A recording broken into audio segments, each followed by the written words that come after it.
Hey, everybody. So glad to have you all here for today's edition of what we are now calling Inside Improv, where we talk about things that, ooh, you got some good music playing under me right now. I don't know. That opening number was a bop. Hello, it was good. We were playing a little tropical thing, but what this is, I have no idea. Amazing. But anyway, this is Inside Improv. We're going to talk about all the things behind the scenes that make improv what it is. And we've been talking a lot about DEI as part of that as we re-examine at our theater, at Curious Comedy Theater in Portland, everything from and looking at it all over with the DEI lens, and it's amazing what you see. And so I'm excited to have our guests on here. First, we have Stephanie Ray, who is executive director and founder of the Black Improv Alliance. Thanks for being here, Stephanie. So excited to have you and to talk. We've been circling around each other, but we haven't had a chance to actually talk face to face. Even in a virtual sense. So glad to have you. Welcome. Thank you. And Velvet Wells, who has been on our panel many times, but today you're an official part of this topic as the new director of operations of the Black Improv Alliance. So you can do double duty as a panelist and a special guest. And then, of course, we have, thank you, welcome, and Elise Rodriguez. I can't get that second R, but I'm trying. Rodriguez. It's softer than what I'm doing. I think that's. I feel like you're wanting to put an emphasis on the I. Okay. And then the R, maybe that's where you lose the R. All right, I'll practice offline. But thank you for being here. In the mirror, Rodriguez. I really will. I want to do it in a respectful way, not a mocking way. It's fine. You're not mocking it. I know you're not. And Joe Bill, my friend of 20-something years, and partner in so many projects, including this one. So let's just start with a question, Stephanie, which is first, how it hasn't been that long, which is amazing considering how much you've already done for the Black Improv Alliance. How long has this been an entity? I want to say, I think we're going on 3 years now. We existed for a while as a performance group, but it wasn't until everything went online that we were really able to expand to sort of this worldwide reach that we've developed now. Yes, that's been an amazing acceleration, it seems like, since you've been able to get the attention of all of us everywhere who are trying to address a lot of these issues. Theater in general is problematic for marginalized voices, and particularly the Black population, and improv is no exception to that as a faction. And are you officially a nonprofit at this time? Are you going to get that? What is just from the business side, the structure of your organization? So we are in the process right now of officially becoming an S Corp. I went back and forth on whether to be a nonprofit because we pretty much operate as a nonprofit. I think we will also have a separate nonprofit arm, but quite frankly, I've experienced an improv coup before, and Black Improv Alliance is my baby. So we're going to be an S Corp, which means I can continue to make sure that things go the way I want to. We are in the process of building an executive board, but I'm a little scared to completely hand off control to other people. So we will continue to operate much like a nonprofit, but we'll be technically an S Corp. Sure. Great. That makes a lot of sense. I know for sure. I've seen a lot of nonprofits, founders are starters, and then other people often want to maintain it differently. And so you get a lot of founders getting ousted for sure. But it doesn't mean that you're out to make money, right? That doesn't mean that's the bottom line. What is the mission of the Black Improv Alliance? So really, every dollar that we get from donations goes back into the work, pays our admin assistant, pays for the website, pays for scholarships, for workshops and classes for people. We really do not make a profit. It all goes right back into the work time. This thing was just bankrolled by me. I'm very, very excited. I was just recently able to give my assistant a long overdue raise. We just recently, because we have a Patreon now, had the funds to have Velvet come on in an official capacity, because he's been working with us and volunteering for a long time. So this was really just a way to officially acknowledge the work he's already been doing.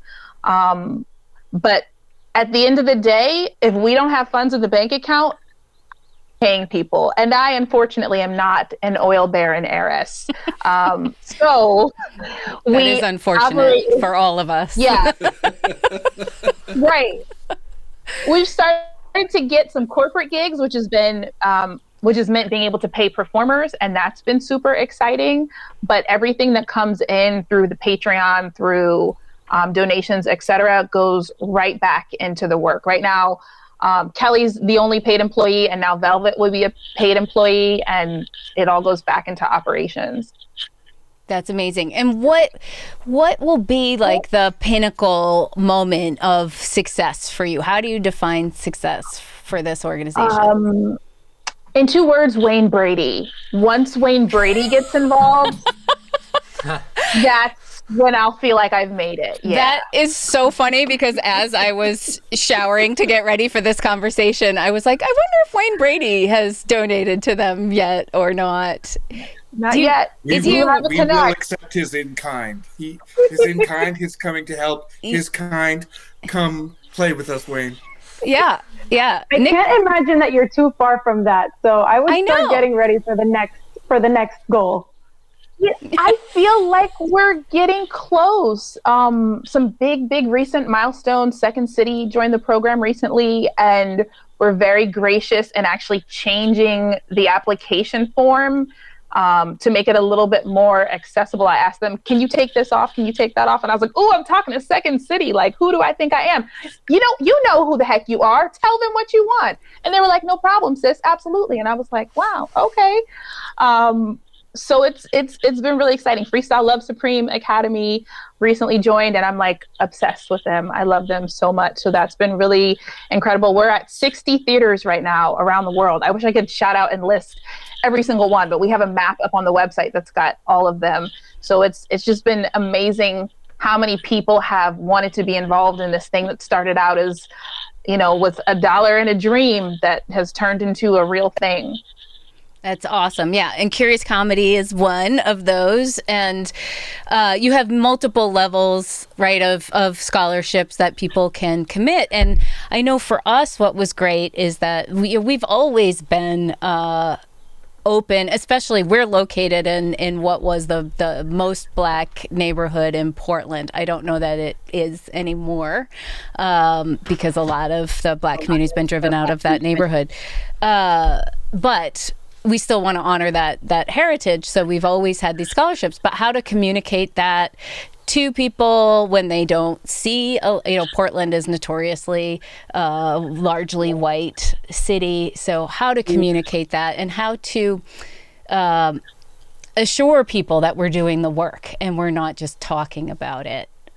Which I think that's what I wanted to kind of to ask is, and to put up on the platform, at least, or wherever this platform is reaching, what is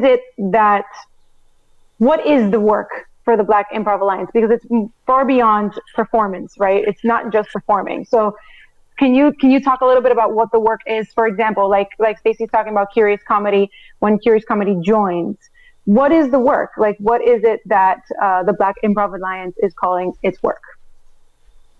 So we have a couple of different branches. I'll focus on the scholarship part because I think that's the question, but we have I think 5 different performance groups. We maintain the Black Improv Almanac, which is a list of Black improvisers, teachers in BIPOC groups. We have the 100 Black Improvisers Highlight program that's going on our social media. We have Operation Black Joy, which is our community outreach program. And then we have the 100 Black Improvisers Partnership, which is our scholarship program. And what we do there is basically intake interested theaters to find out, okay, when do you have a class that you can offer scholarships in? what are the dates, what are the times, how many scholarship slots are you offering. Theaters have to offer a minimum of 5 students, because our goal is to never send one Black person into a room by themselves, but to actually create a cohort and a community, so that they've always got some people who look like them in the room. And that gives people a little more courage to speak up when something does go wrong. Theaters need to have a code of conduct and a reporting process for incidents, or be in the process of developing those things. And once we get that information, we reach out to our mailing list and let people know, hey, these are the classes that are available. Let us know what you're interested in, what you can take. Then we get those names and we link them up to the theaters. So theaters should also be recruiting students on their own, but we are also actively recruiting people on our side, which is much easier now in a virtual world. We can send someone in Kansas to a class in Chicago. And we are constantly recruiting students through social media, by reaching out to historically Black colleges and universities, by reaching out to Black arts organizations. I will randomly join like the Dallas comedians group of, Dallas Black comedians. I'm not in Dallas, but I'm like, hey, Black people in Dallas, I got a theater in Dallas, so here's information for you. So we use our leverage as Black people to connect with Black people and say, hey, here's a theater that is actively looking to offer scholarships to Black folks. If you have some friends, invite friends to come with you. We want to create a community for you. And if you have problems with these white people at this theater, you have Black people you can come to who will go and tell them about themselves. So you've got people you can turn to. And also we serve kind of as, I guess, an illustration for theaters that are not very diverse, that they know some Black people and can connect you with some Black folks, again, if there's a problem. I think it's different to say like, hi, I'm a white theater owner that would love to have Black people here, like, come. And if there's a problem, that's who you have to go to. They all know, okay, Black Improv Alliance is involved. So if you're not comfortable having that conversation with the person there, you can talk to us and we will talk to them. And if it's a mess, we will make sure that they're out of the program and that people know what happened, that there's going to be accountability from people who understand what you're going through because we've been there.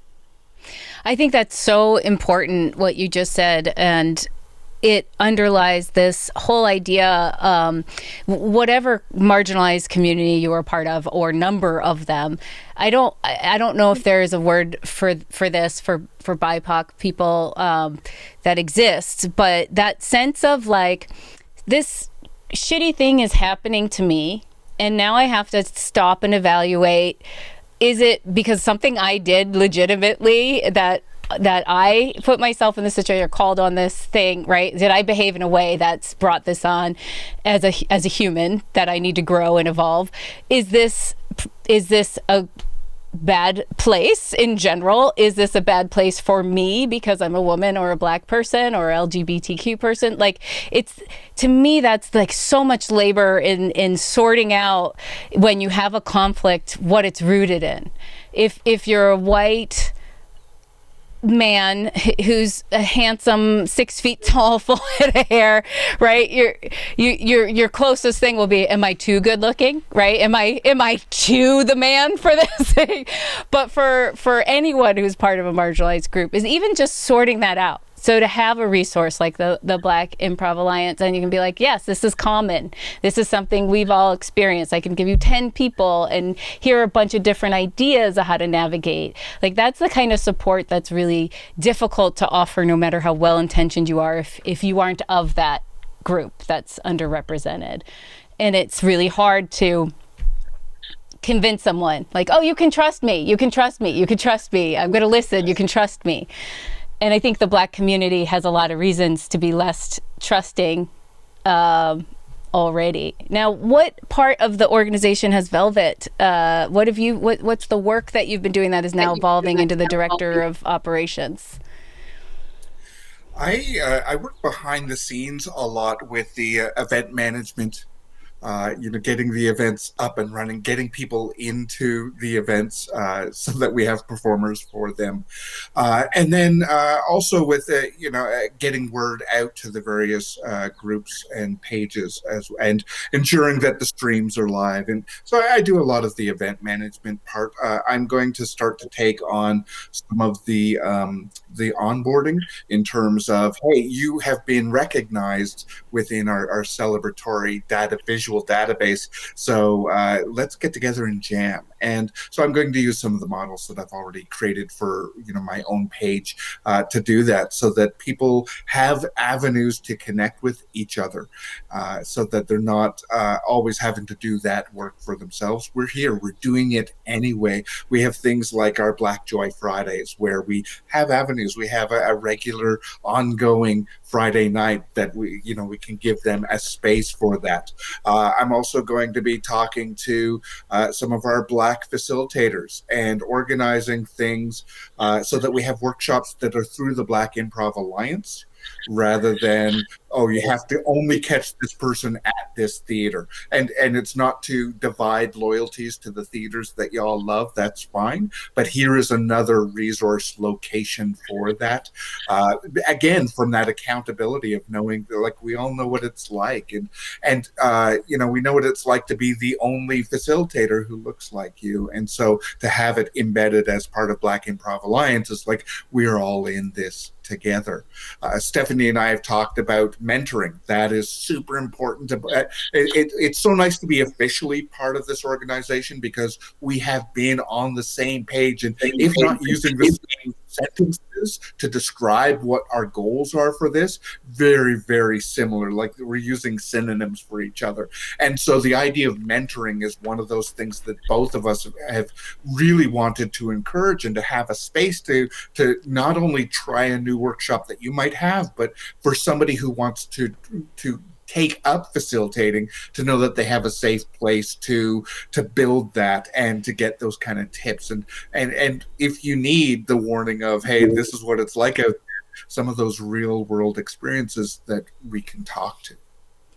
That's awesome. I feel like a lot of this is the bridge between the way things were and the way we want them to be, where we hit a lot of obstacles, and how do we support our first, 3 Black members of our 100-person community in a way that they aren't the only all the time, right? That was a big mistake we made when we first started, was accidentally, or just not thinking out. I want to take ownership and be accountable for, like, we were trying to make each team have diversity, right? And then your intentions may be good, but then you're totally isolating people who need each other's support and can understand each other in a different way. And the pressure of that one person, right? That's, to me, at least when we first you did the first one of these, you were the only person of color, and we started chatting. And I think Velvet, you joined that day.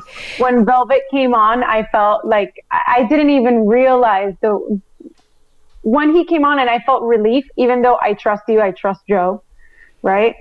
When Velvet came on, I was like, oh, and I wouldn't even know before he came on that I would have been feeling otherwise. Does that make sense? Like, it just didn't occur to me until he came on the call.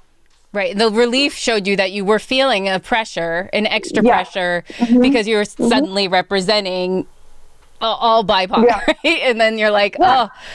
And it was up to me to have to, if anything happened, it was up to me to be the voice to say, wait, what about this? And what about that? And what about this? It's just like, and then if I don't think about it, and if I don't say it in that moment, and I'm like, oh man, did I let somebody down? Should I have said something? That for me is part of the pressure that we feel, is that we are all able to speak our mind and speak from our positions. Certainly. But feeling that internal, like, I have to make sure that I'm, not model necessarily, but like, I am being mindful of so many other people in addition to myself.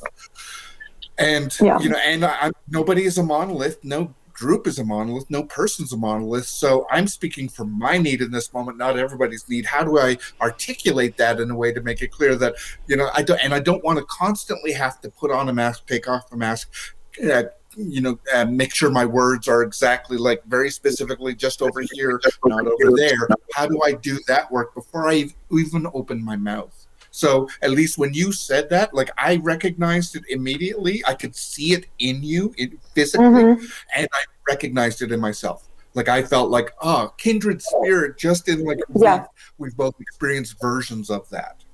Yeah. And I think also being alone in the space makes it very much like, almost like I can't have moments where I need to see, where I need to grow, right? Like, because I'm carrying all of those things, like, I'm also not a perfect person who also has a lot of growing and unlearning to do. So then just thinking that I'm the person that has to represent the completely woke and learned person is on top of that more pressure. Right. So it's like, I have my own work to do. And I feel like in a space where there is not representation, and not just one person representing, right, but actual representation, in a space where there's not actual representation, then we don't feel the freedom to grow and to make our own mistakes and to learn however we need to learn. Right.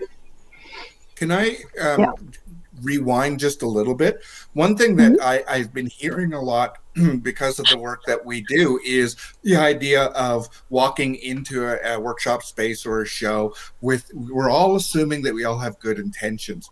And I would really love for us to move away from using that phrase. I understand where it's coming from. You know, we are all kind-hearted. We all have, you know, the love and passion for the art form, but there's no way for me to know your intention, especially when your action is counter to that and is harmful to me, and you may not have been aware of that. So that's both a personal thing, and that's part of my mission going forward is to find other ways for us to express that idea of the shared space, of the, you know, of being in it together and being kind. Like, I almost want to do a version of, instead of playing at the height of your intelligence, which is a whole other conversation, I'd love to see us play at the height of your empathy. Like, that to me feels like there's so much more room for us if we do something that's risky for one person or for everybody, that we're all going in and going, okay, so we're being mindful that this is a little risky, and we're doing those check-ins, and they're like, and, you know, giving each other the subtle eyes of the whole back off or keep going. Like I feel like if we led with empathy more than intelligence, that we would get together, we would go further, and we would heal more as a community, because intelligence hasn't done it. We can't think our way out of racism. We haven't yet. So it's true. It's the most underrated note in all of improvisation. Stephanie, did you have something you wanted to add there? I was just going to say 100%. I do not go into a room assuming everyone has great intentions. People get very like, oh my God, post-racial America. No, my mother went to segregated schools, not just my grandma, my mama. So when I see white people of a certain age, I'm like, oh, you probably went to segregated schools. Your kindergarten teacher taught you as part of your curriculum that white people are better than black people. Did you overcome that or not? Let's find out. There's still a whole lot of people in this country who are super racist because that's what they were taught for years. So they're not going to walk into an improv class and suddenly be post-racial. It's just not realistic. So this does lead to a question where I think about intentions and have been trying to work out for myself. I love that you said I don't know your intentions, right? I can only see what's going on. And I agree with you, Stephanie, that not everybody does have the best intentions. I think we want everybody to have the best intentions, and we want to be able to assume that. And everybody wants to think that they have the best intentions. Like, everybody wants to think that of themselves. Sure. Right. I'm a good person. Right. I'm a good. Everyone's the hero of their own story. But to me, where intention comes into play, I guess, is it does not take away accountability. It does not take away harm. It does not take away the need for apology and what's the word I'm looking for? When you make up for your mistake. Reconciliation. Yeah. And but to me, it determines how big of the boundary do I put on this person for next time. If somebody had good intentions, they screwed up, they realized they screwed up, they heard they screwed up, they apologized that they screwed up, they tried to make it up to you in some way.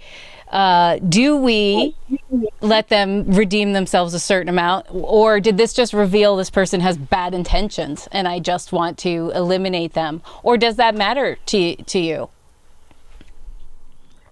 I think it matters 100%. And I think it depends on what happened. You know, someone can come into an improv class and do a stereotypical imitation of a Black woman because they've seen it on TV and they thought it was funny, and they genuinely don't know how incredibly offensive and awful that is. And I tell them, and if they get it right, next time they actually learn, okay, like, you can maybe get a second chance. You drop an N-bomb, we're done. Because that's not the first time you said it. You don't drop an N-bomb in a scene with me for the first time. You've been saying it in your car. You've been saying it with your friends. You've been saying it to your favorite songs for years now. So this to me is revealing a habit and a practice that is part of your character. So is it a character issue or is it an ignorance issue? Because you knew good and well you had no business saying that word and you've been doing it privately anyway. You don't get a second chance with that one. That makes sense. That makes sense. Amen. Yeah. And I just want to highlight what Stephanie said. It's intention and impact. Oh, sorry, Joe. Go ahead. I just want to drop a pin in ignorance, because ignorance is part of the equation, and there's willful ignorance and there's ignorant ignorance, where there's also lazy. There's also lazy ignorance, and then there's I think there's a lot of people not participating in doing some of the work here and just kind of just going to lay low till the news cycle ends and this blows over and we start focusing on the next thing. So willful is like, I don't want to change, right? And this is what I know and what I'm comfortable knowing. And then there's lazy where it's like, I'm a good person, right? I don't need to read a book on how to be an anti-racist or listen to these amazing panels that the Black Improv Alliance has been putting out and other. I don't have to educate myself. And it's like you are at fault if you stay ignorant, especially right now. Totally ignorant. And I would put forth that we should consider lazy ignorance willful ignorance, because a change is happening and a change is going to happen, and there's a step that needs to be taken out of that, and part of that is a willing to be wrong and a willing to be curious, like, about how, without putting the burden on the people that have been othered to teach you.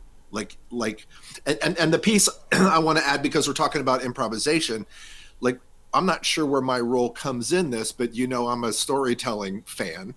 And so it's not just going to improv class, being in a safe space, learning to improvise together, but it's after improv class, sitting on the steps, having a drink, telling stories, where are you from, what's going on. It's the interpersonal dynamic that builds the trust and that breaks down ignorance outside of the improv context that I think is going to build better ignorance. But I'm not sure how to get there, except for on a small scale, and hope that it grows. Totally. The lawyer in me hears lazy ignorance, and that to me sounds like it's not ignorance at all. It is a wanting to continue to do something that you're not supposed to be doing, because if you're lazy about it, or if you're willful, it's just not ignorance anymore, right? There's just so many, I talk about all the time how I grew up in just extremely ignorant Miami, Florida, which people don't think is ignorant, but is very ignorant in many ways. And coming from the Cuban American community, there's homophobia, there's racism, there's just a lot of things that just flow freely here in Miami. And it gets to a point where somebody has told you at some point, right, that something is wrong. And if at that moment you don't question it, then it's no longer ignorance. Like, if at some point it's open, your eyes are open to something, then it's no longer ignorance. Does that make sense? So it's like, you can't be willfully or lazily ignorant. Then you're no longer ignorant. Then you're doing something purposefully. Right? Because I want to double down on that, because lazy has been used. It is a racial slur. It is. If you look a certain way, if you are not acting properly, you are lazy. You are not. The idea that it comes from a very bad place. So I don't want to go down there. But so that would be the reason why I would take that out of the categories. I mean, I don't want to reclaim that word and put it back on people who are by choice. They are they are living in the privileged spot. And so the fact that they are not willing to let go of any of their privilege to make space for people who don't look like them, think like them, is willful. It is, they want to hold on to their privilege. Even the idea of ducking low. I have heard people talk about that. I mean, oh, well, we can say it's what the theater wants, but whatever. Like that whole idea of being laissez-faire with some of these code of conduct and human rights positions. Like, no, you are either on board with this, or by your allowing certain things to go because it's not really a thing. That's willful. End of thought. It's tough because it means that you have to make yourself uncomfortable and let yourself feel uncomfortable and recognize there are parts of yourself that are contributing to a thing that you know in your heart is horrific, right? And we don't teach people to do that. And I have seen a larger response, as much as white women are getting a lot of slack, and rightfully so, with calling police on Black people innocently in parks. But what I have personally experienced is that white women have been turning out and doing a lot of the work here and educating themselves and attending protests and supporting the protests. But I have noticed a lack of white men, and I don't know what to do about that or how to encourage more involvement. So what you were just saying, Velvet, is interesting to me, because it's like this almost unconscious protection of that privilege, right? Even it's not unconscious. Like, I'm sorry. I'm not sorry. I feel like phrasing it that way, Stacey, is letting them off the hook. Nope. No, not at this point. They've had a long time. If this was, 400 or 800 or 799 years ago, maybe you go, oh, I didn't know. At this point, you know. And it's how much you are willing to be part of the change or not. And that this isn't even about being a good person or not a good person. Like, just if you are obstructing, then you are part of the evil that is maintained. If you are not lifting a finger, like there was a report of an attack on because there's a lot of anti-Asian attacks that are happening at this point, concurrently with the anti-Black attacks that are happening, and some people stood by and watched while somebody was being attacked. They are not good people. They are willfully not engaging in that situation. And because it's not one of theirs, it's not part of their community, or whatever rationalization they have in their mind, that there's no excuse for it. So we need to change our language to stop giving them excuses that they can cling to. It's like, well, I was eating my sandwich, so what am I supposed to do? No, you were supposed to intercede. I just heard on OPB, and maybe one of you also, a story about that. And there's an organization, I wish I had registered the name, and I will go back and I will find it and I will post it in here, that is specifically working on bystanders, like what you can do as a bystander. Here in Portland, we had bystanders who stepped in, be killed, and so I think, I guess part of me I'm not trying to excuse them. I'm always trying to unlock it, right? I'm trying to figure out what's the block between somebody doing something in that situation and not doing something. And if it's fear, and so they had this list of things you can do, but also there's part of me that's like, how do you not know to at least freaking call 911?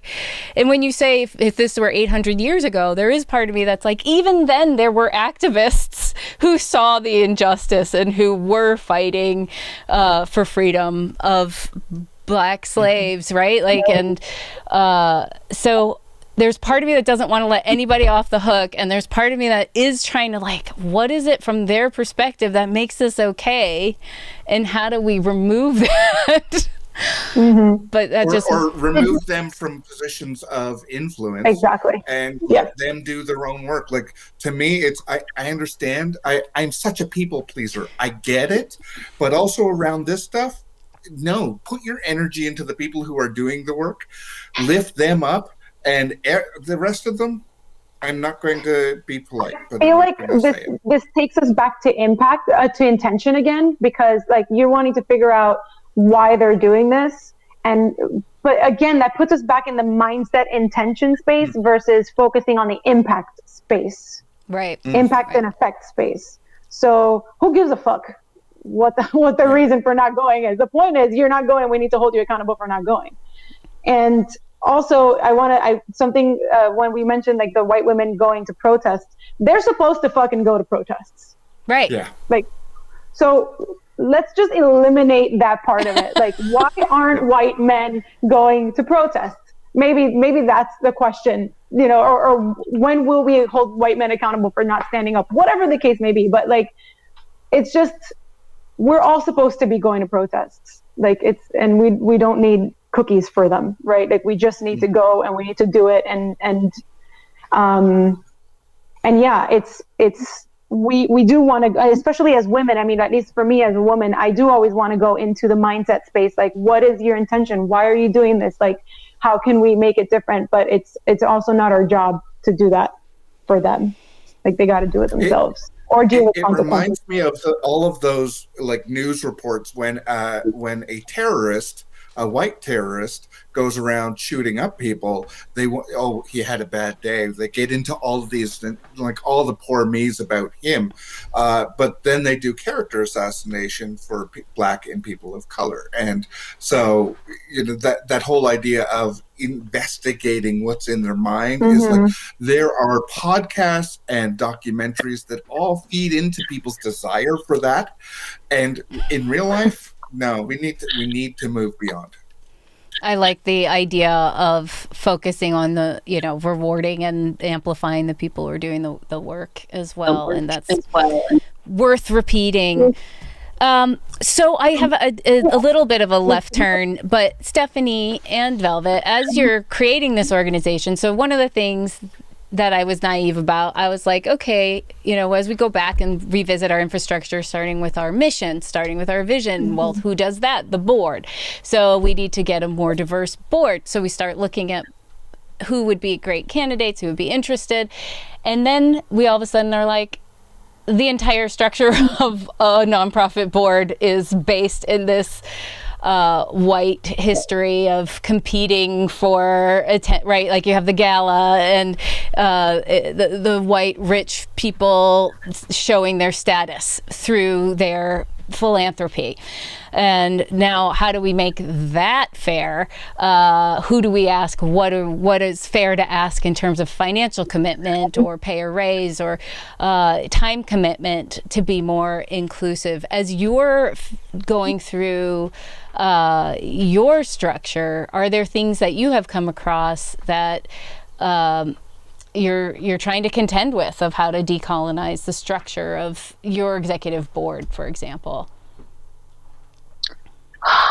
I'm not really worried about any colonization on our executive board, which is going to be all Black people. But I do try to be actively conscious as a cis hetero person. How am I holding space for voices from Black communities that I'm not a part of? And that's something that I know I don't always get right, but that I hope to continue to improve upon by speaking to friends who are members of other communities and just trying to learn how I can do better there. Do you have some... Sorry, go ahead, Velvet. I'll ask after. Yeah, I was going to add on to that. I mean, I think that us being mindful, we've already talked about that a little bit, but in terms of the who is allowed to be present on an executive board like that, part of that decolonization is not looking at what their fiscal worth is and look at what their worth is as people and to the work that we're doing. So is Wayne Brady still invited? Yeah, Wayne Brady's invited. Is somebody else who is making all of their money through nefarious means welcome on the board because they have the money?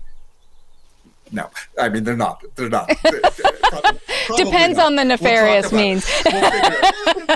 Who's it nefarious? I'll help you figure out the legal part of that. Don't worry. We'll figure it out. Thank you, counsel. So within the organization, sorry, go ahead. I was just going to say, I think that a lot of the systems that have been set up to support capitalism. They haven't been set up to support the people who have been affected the most from capitalism. So to me, that would be an important factor: are these people truly invested in the mission and the end result of that mission? Or are they just looking, for a paycheck or just a gold star, another cookie? So all of our hiring is happening internally. And by that, I mean, we're not putting up job postings. As we grow financially, we are going to the people who've been involved, who've been doing the work, who've shown the passion when we didn't have the money, and saying, hey, we've got a little money now. You want to make this thing official? That's why Velvet was such a natural choice for director of operations, because it was really just recognizing what he already had a heart for and was already doing. When I found my assistant, who I did create a job posting for, I was posting in Black theater groups. I was like, this needs to be a person who is passionate about amplifying Black voices, who actually gives a crap about what we do, or the work is not going to be the same. And I found someone who really aligns with my vision, and that's why we've clicked so well. I think that makes all the difference. I don't care about clout, resume, background. Is our vision the same? And do you actually give a damn about what we're doing here? If you got that, cool, come on board. So would you say your executive board will be a working board, so everyone will be participating in the operations, or are you looking for a sounding board or a fundraising board? What will be the take on that, or all of it? All of the above. Yeah, all of it. Everybody's going to have a role. So I will maintain majority control, but we are looking for people to serve different positions, which we're still kind of figuring out the names of. So Velvet has come on as director of operations. We're going to need someone to be probably a director of kind of recruitment, intake of new people, somebody who's going to be more focused just on social media, defining what are all these different roles, what are positions that really speak to the hearts of people, because we want to put people into a position where they are doing something they're passionate about and not just clocking in and plugging away. That makes sense. That's great. Is there a way, just in reference to sort of the intersectionality that you were referencing, do you have within the organization somebody who's like, I am a Black pansexual person that is available as a resource? Are you going to try to get even more specific for people who may feel really alone in some small town in Kansas? I don't want to pick on Kansas, but who is not only maybe the only Black person, but a Black person also in the LGBTQ space. Do you have some plans to specifically accommodate variations of Blackness, I guess, is my question. Yes. So part of the challenge there is never wanting to make someone feel tokenized. But I have reached out to several Black improv friends who I know identify as part of the LGBTQ community, just like, hey, I would love to, sit down on a Zoom and just chat with you, get some insight on some things, kind of consult. What would you charge for that? Obviously, you'd be paid. And, had a couple people just say, thanks for asking. I don't have the energy for it right now. I was meeting with someone pretty regularly and then just got busy and caught up in the whirlwind of things and did not keep up with it the way that I should have. But that is something as we grow that I want to get back into, making sure that we find people who represent different parts of the community and also that want to do that, because I don't want to be the person that's like, oh, hey, you're part of the LGBTQ community, so come represent your whole community, when all that person wanted to do was come play improv games. I didn't sign up to do that today. So part of the challenge is identifying the person who wants to be that voice. Right. Because right. as we were talking about diverse boards earlier, I was thinking part of what I feel like white people don't understand sometimes is like, they're like, oh, I brought a Black person in on my board. Like, I did so great. that person is doing so much labor. First of all, they're doing the work that everybody else is doing on the board, but they're also teaching all of y'all, correcting you when you're wrong, sitting there having everybody look at them funny, feeling hella uncomfortable sometimes, feeling like they got to represent the whole Black community. They have to do extra research before everything they come into. Like, it is extra work. And people generally don't get paid extra for the Black labor that they're doing. Like, when I walk into a room full of white people, I'm doing y'all a favor. You're not doing me a favor. Somebody else has to do in this room, plus Black labor on top of it. Right. So, when I was brought on, I wasn't brought on. When Stephanie and I were talking, it wasn't because I have all these intersections. I blast my intersections on my various social media as part of my advocacy, but that wasn't that was the cherry on top. That was not the reason that I got the role. I did the work. I was present for it. And absolutely, we don't want to have just one of everything. Like, Neapolitan is only a good flavor because marketing says so. Right. Like, we're going to have all kinds of chocolate. Right. All right. Well, before we wrap up, I'll give Joe and Elise section a minute to think about a question before we go. But let me just ask, if someone is watching this and has just heard about the Black Improv Alliance, and they are an improviser, can they become a member? Do they have dues? Who do they reach out to? What do they do? Okay, I was like, is Velvet taking this one or am I taking this one? So that's part of why Velvet officially onboarding has been so powerful, because we are honestly still answering those questions for ourselves. We have spaces for someone who is new to improv and wants to take classes, no problem. But when a seasoned improviser reaches out and is just like, hey, I love what you're doing, I want to be involved, we're still in the process right now of figuring out, okay, how do we make that happen? Because so far, we've existed pretty much from me reaching out to people I have personal contacts with and saying, hey, you want to be more involved? Come play an International Players Club. Come help with this event. So as people I don't know reach out and want to be involved before we have a relationship, I want those people to be involved, but I'm not sure exactly how yet. So we are in the process right now of figuring out those systems. Great. And part of that is figuring out how much they want to be involved. Like, somebody saying, I want to come and play with you is not the same thing as them saying, I want to do some of that heavy lifting behind the scenes. So we need to figure out, like, what areas, in what way do we network and coexist together? You being a Black improviser, you're part of the Alliance in some way. But what, are there titles to that kind of connection or not? In terms of supporting us today, you can always go to the blackimprovalliance.com page. You can go to our social medias, subscribe, share those around. That's, for free.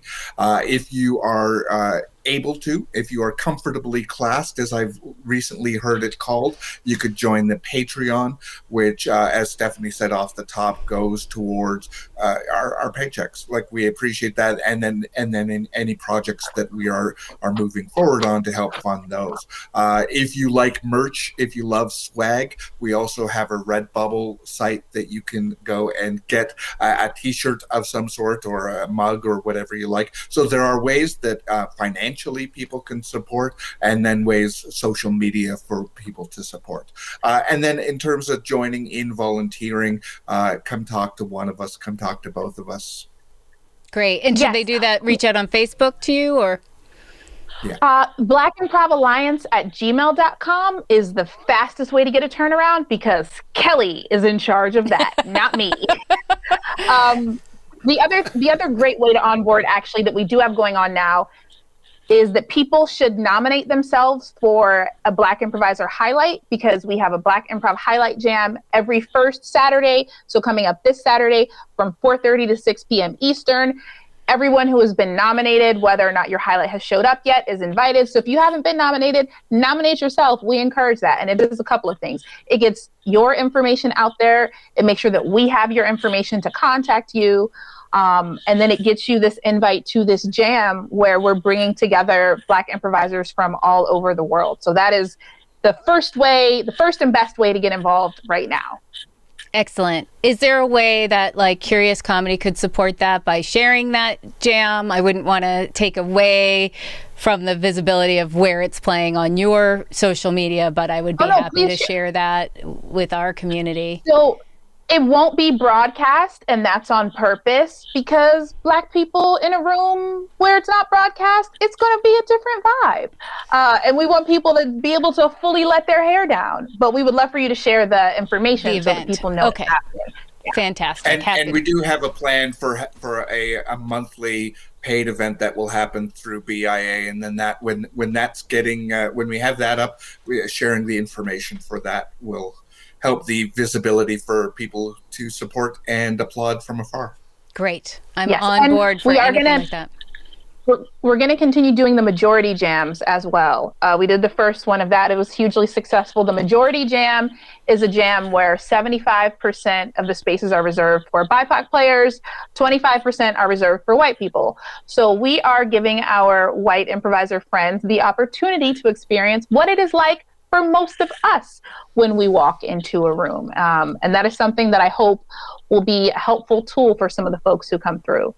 That's awesome. Joe and Elise, is there anything I didn't ask that you would want to add before we go? I wanted to ask, because I feel like when we just talked right now about how to get involved with BIA, I want to make sure that I ask, what can non-Black improvisers and people do to support specifically, not to receive a benefit, right? Like not to become a member or whatever the case may be in terms of be somebody to perform with you, but like how can we simply and basically support you without expecting anything in return, right? Like what is it that non-Black improvisers and Black people can do to support?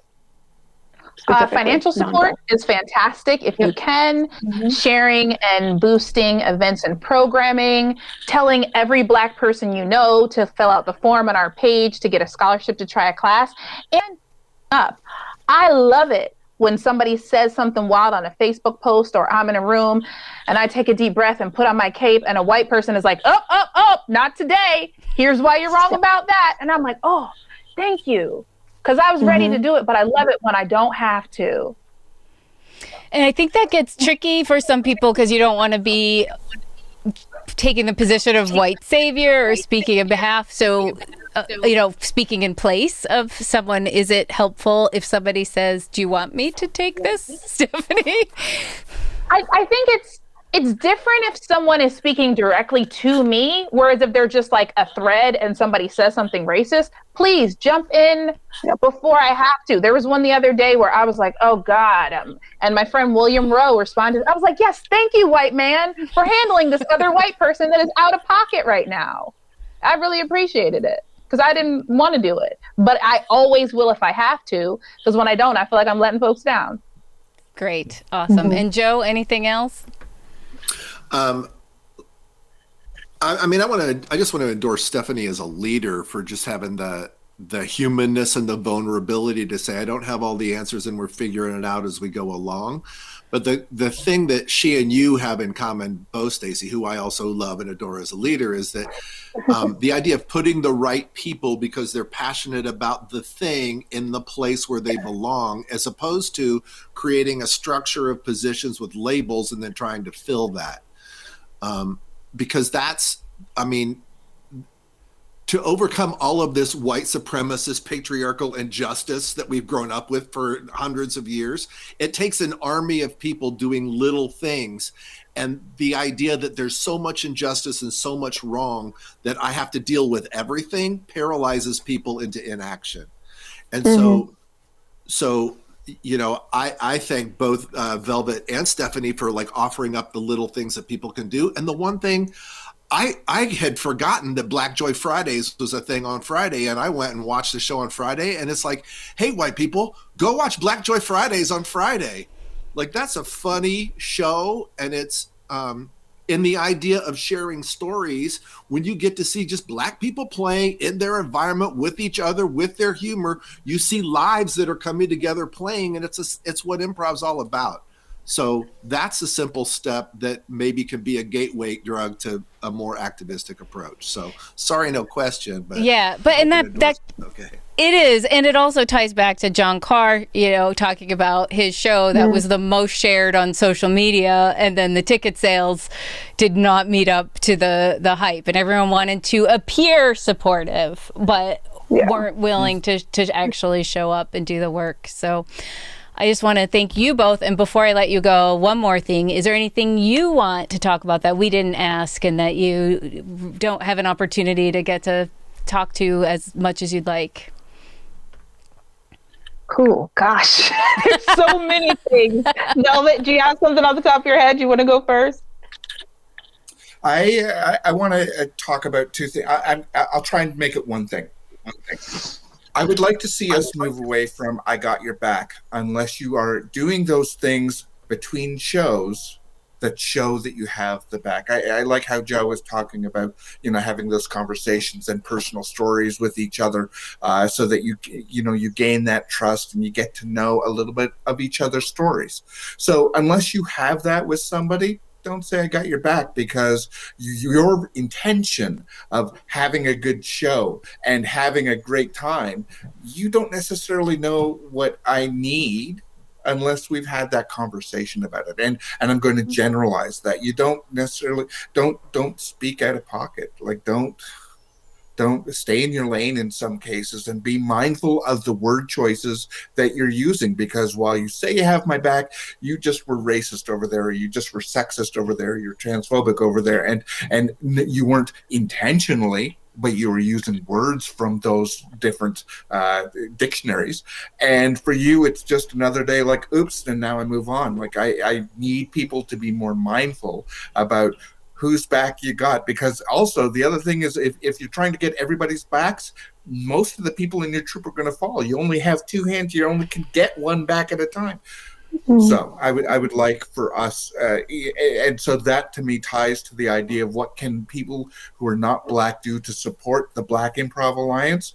Do those shares, comment on the chats as the show is going on, share things that you're not directly part of, to be there present with us and enjoy. Let yourself laugh at the funny parts. Let yourself feel things for the non-funny parts. Awesome. Thank you, Velvet. Stephanie, did you have enough time to think of the process? I did. Thank you. That helped me to formulate my thoughts a little bit more clearly. I want to remind folks that a huge part of being an ally is knowing that you're going to mess up sometimes and being willing to take that on the chin. If I had $1 for everybody who called themselves an ally or being helpful and then cried and started to attack me when I told them they messed up because I had the audacity to make them feel bad, I'd be a very wealthy woman. So you have got to go into a room having the guts to know, oh, this is going to be uncomfortable. This is going to feel bad sometimes. And I have to push through it. And stop feeling like everyone should assume that you're a good person. They're not going to, nor should they. I am a cis hetero person who worked in the Christian church for a long time. So when people from the LGBTQ community meet me and assume I'm going to be an asshole, I get it. I have been in the past. And I'm proud that I've come a long way. But I need to earn your friendship and your trust. And I go in knowing you don't owe me shit. You don't owe me anything. You don't owe me the benefit of the doubt. I've got to prove to you that I'm on your side and I can be trusted. And that's going to take time. I do not assume white people are racist or anti-racist. BIPOC people, I usually am like, you've seen some struggle. So if you turn out to be, you might be anti-Black, but I'm going to assume that probably we have more in common than not. White people, I'm like, you're right here, you're in the middle, and you're going to show me one way or the other. But I don't ever assume that someone's anti-racist because they posted something, because they were nice to me. I've had relationships with some people who were very nice to me that turned out to be very racist. The first time I had a good conversation with Joe Bill, I was like, okay, anti-racist white man, love it. But it wasn't until we really talked to each other and got to know each other that I knew that about him. So I want people to go into rooms not being defensive and knowing when you have privilege for race, religion, sexuality, class, whatever, know you have to earn people's trust. It's not given to you. It's not assumed. Awesome. That's awesome. And I've been working on another project with a Black woman partner who's also, interestingly, dealing with a lot of the visibility issues of suddenly going from being disregarded and treated as if invisible to suddenly people listening and watching and wanting to know. And I just want to acknowledge that is kind of a shocking change for a person, and how much I appreciate the two of you for putting yourselves out there. And I know that there's even work on that level that you're doing to be out there and be out front. And we're here to help, and never hesitate, just for on my own behalf, as far as Curious or me or any way that I can help. I'm here for it. I want to genuinely have your back. So thank you for being here, and come back often, and let's keep doing the work. Thank you so much for all the hard work you're doing. Thank you. It's appreciated, and I know the three of us want to do everything we can to help you keep going through all of it. It's not easy, and I know that. Absolutely. Yeah. So thank you for your hard work. Thanks for being here today. And please let me know anytime. I'll try to anticipate needs so you don't have to ask. But if I miss an opportunity, please feel free to ask. Thanks so much, everybody. Please enjoy the spring and take care of yourselves. Stay healthy.